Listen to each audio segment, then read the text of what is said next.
Hi, I'm Wendy Zukerman, and you're listening to Science Versus from Gimlet. Today on the show, what's going on with young people and the coronavirus? Is it now coming for us?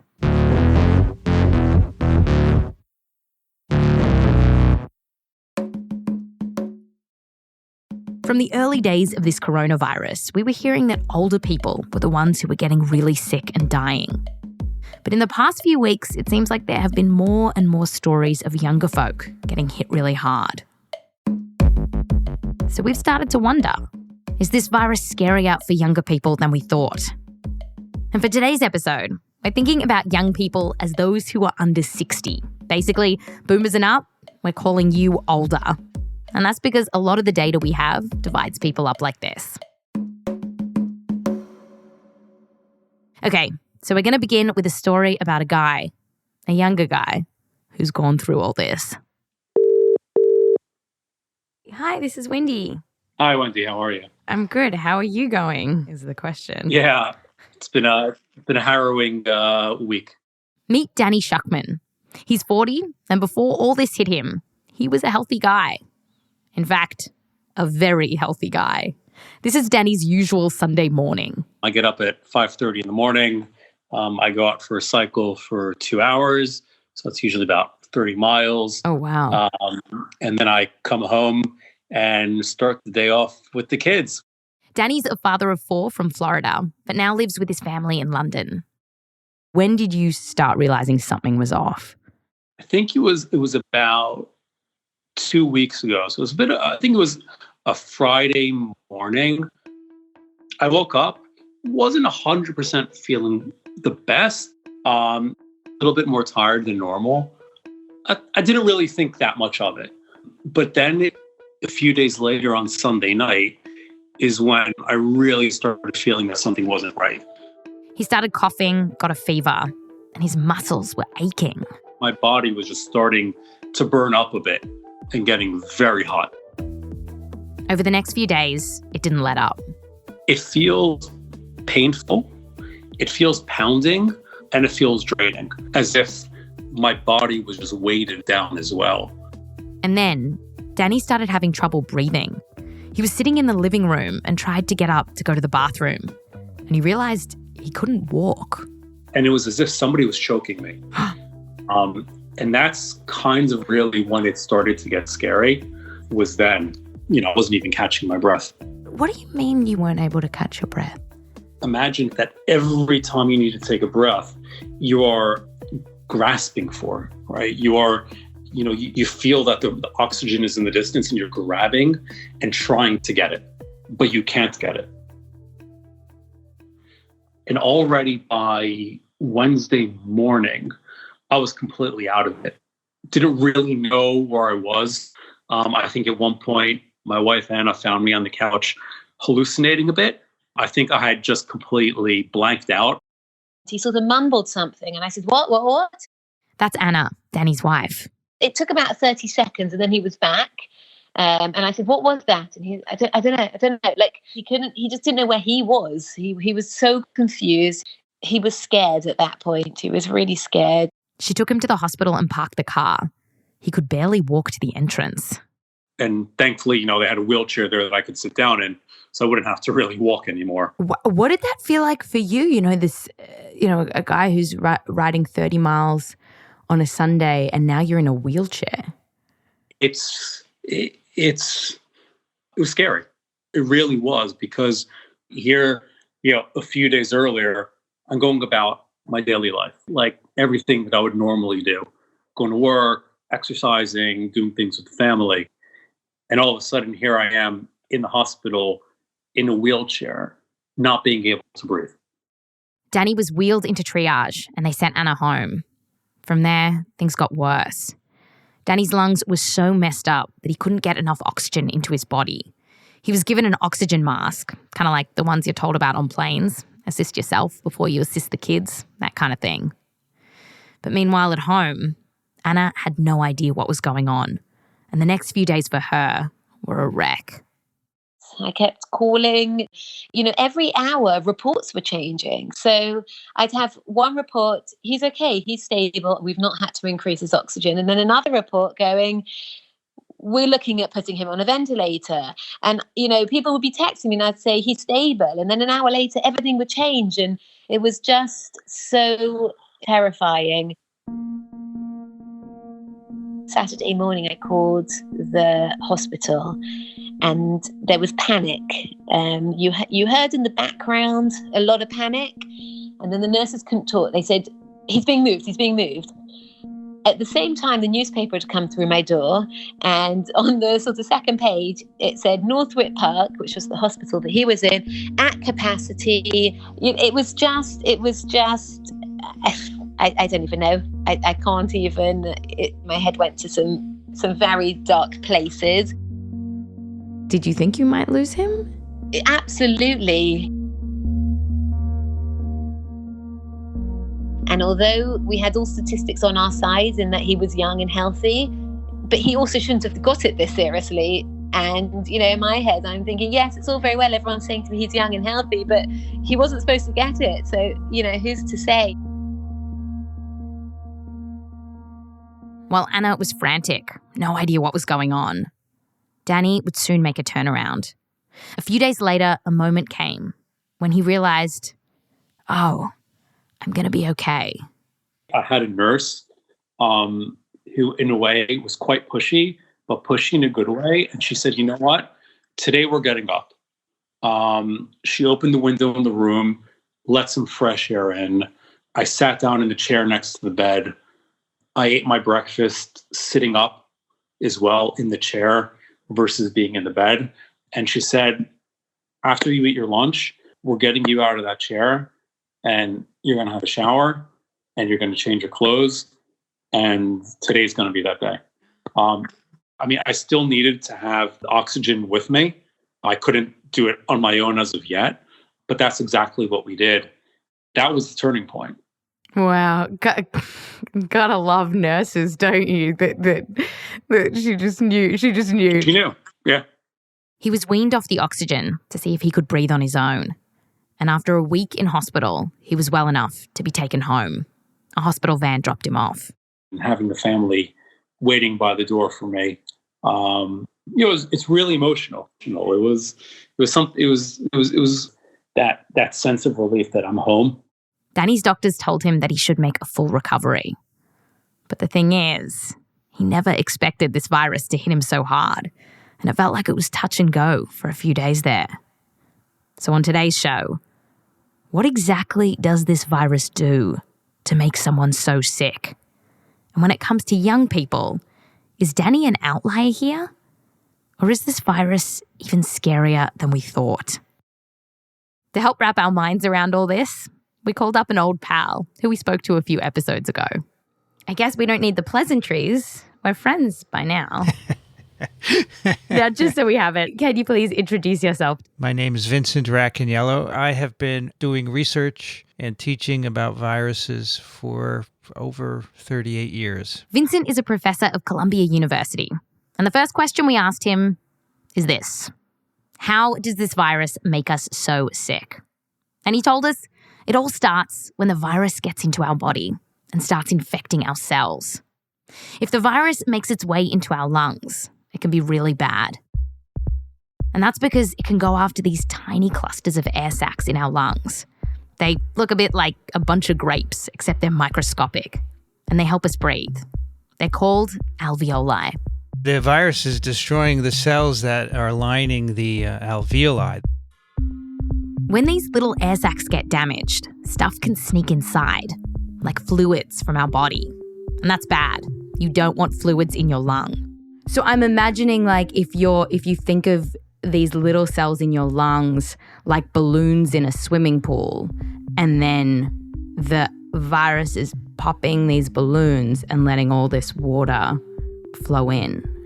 Is that kind of what's happening? I think the balloon is a good analogy, except they're not popping. They have very tiny holes poked in them, so they still look like a balloon, but they're slowly filling with water.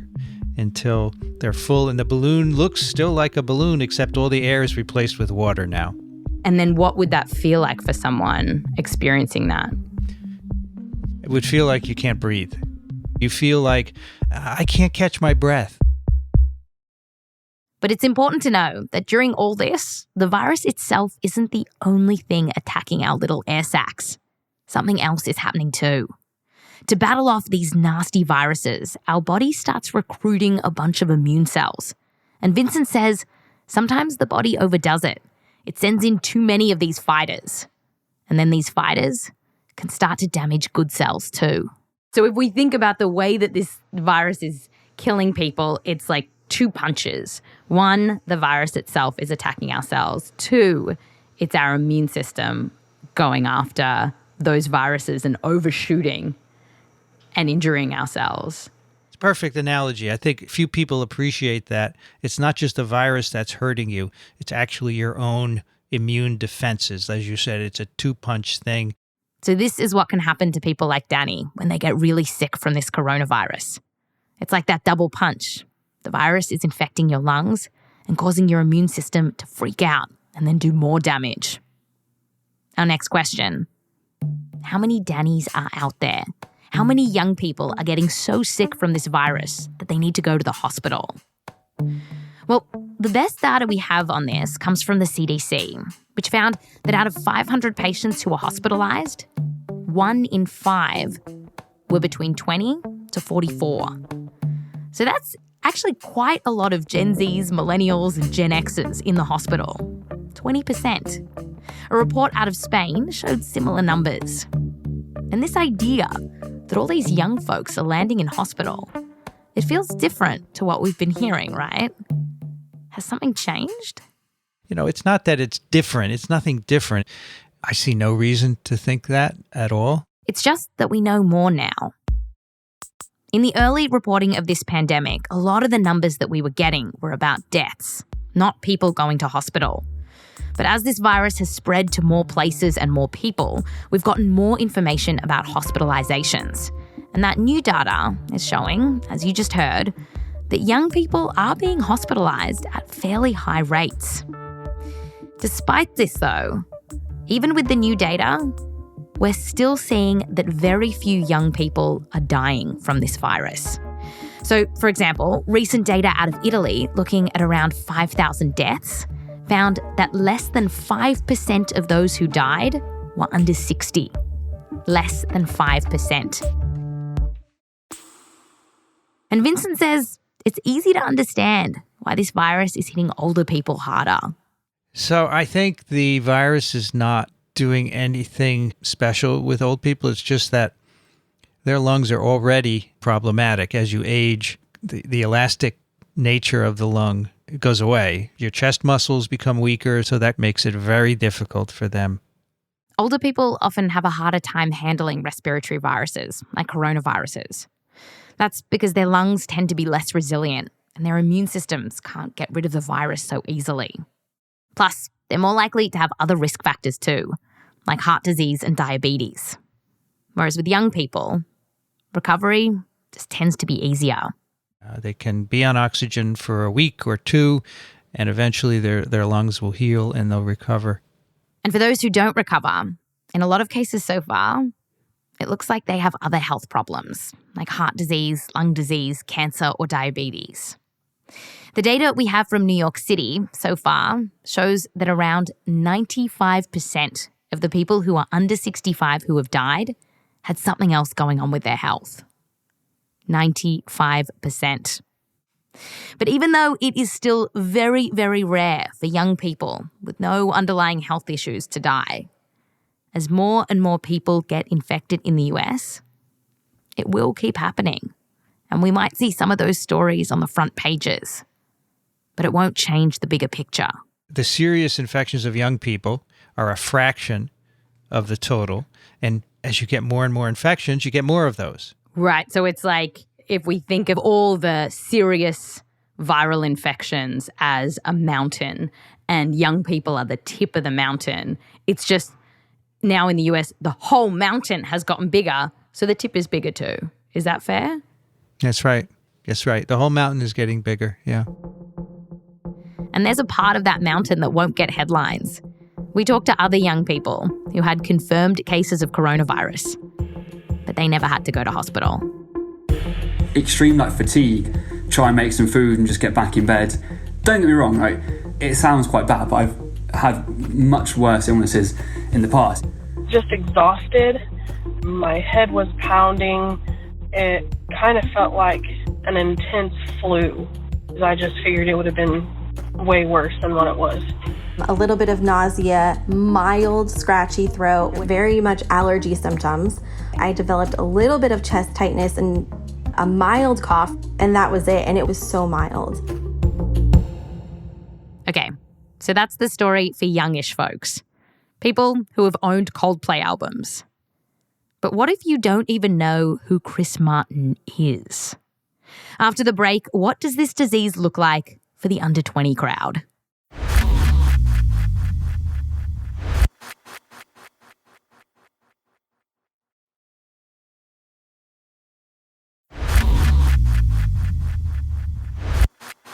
Welcome back. We're now looking at what this disease does to people under 20. While there have been some really young kids dying from this coronavirus, it's very rare. In that Italian report of 5,000 deaths, no one under 20 died. And scientists are still trying to understand why. One theory that Vincent Racaniello, our professor from Columbia, is most convinced by is that kids have baby immune systems that are actually working to their advantage. They're not fully matured. And so their immune system isn't reacting to the virus with that huge, dangerous inflammatory response. In other words, they might not get sick because they have a crappy immune system.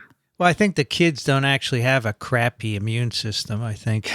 I think parts of it are pretty good and well developed. I think other parts are underdeveloped. And I think it's just the right combination to be able to escape disease. Now, I still see very few deaths under 10 years old. It's a good time to be young, I guess. Always. I guess always is good to be young. That's right. And it's possible that kids with their weird immune system their developing immune system, can do the one, can control the virus maybe, but they don't have to worry about the second punch. Maybe. That's the theory. Yeah, and let me take it even further for you. Let's talk just briefly about bats, because bats have more virus infections than probably anything else on the planet, yet they're pretty healthy. Yes, bats. Our infamous little buddies who are giant reservoirs of coronaviruses. Not a lot of research has been done on this, but one theory about why bats don't get so sick suggests that the immune system of bats doesn't go nutso when they're exposed to these viruses. So they're not getting that second dose of damage from the disease. So that's why bats remain healthy with all these virus infections. So, kids are like bats. That's really obscure, isn't it? So obscure, I know, but I love it.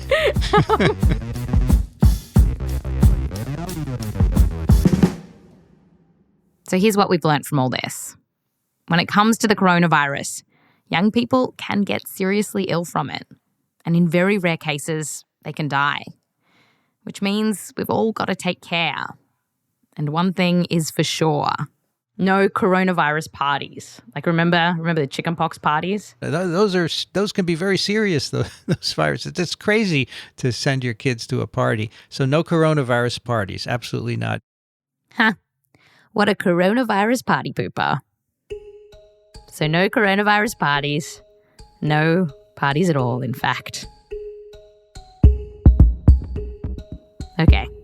Now let's take a break from the coronavirus and go up. Way up. 22,000 feet up. That's more than 6,700 meters. We're in the Andes mountain range.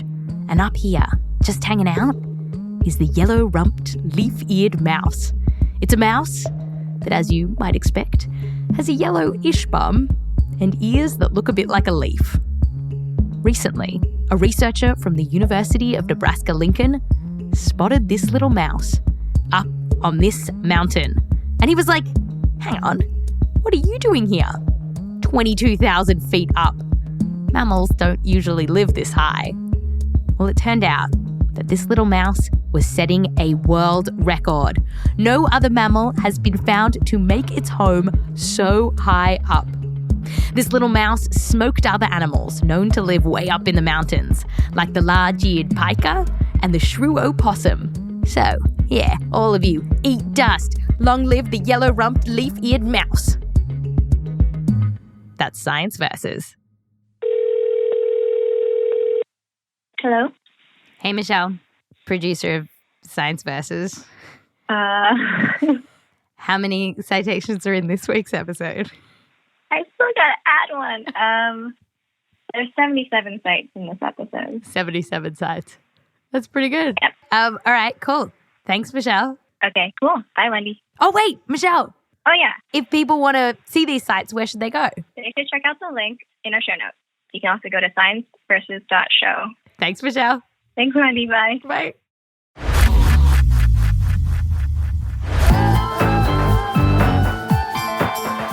If you want to get more on the coronavirus, you should listen to Vincent's podcast. It's called This Week in Virology. This episode was produced by Michelle Dang, me, Wendy Zukerman, Rose Rimler, Meryl Horn, Laura Morris, Meg Driscoll, and Sinduja Srinivasan. We're edited by Blythe Terrell and Caitlin Kenney. Fact-checking by Lexi Krupp. Mix and sound design by Hayley Shaw. Music written by Peter Leonard, Emma Munger, and Bobby Lord. A big thanks to all the researchers that we got in touch with for this episode, including Dr. Helen Petousis-Harris. And thanks to all the people who got sick with coronavirus and spoke to us about it. Lauren Dulay, Maggie Kaltwasser, Adria Mallett, Holly Ryan, and Ash Tilbury. And special thanks to the Zukerman family and Joseph Lavelle Wilson. I'm Wendy Zukerman. Back to you next time.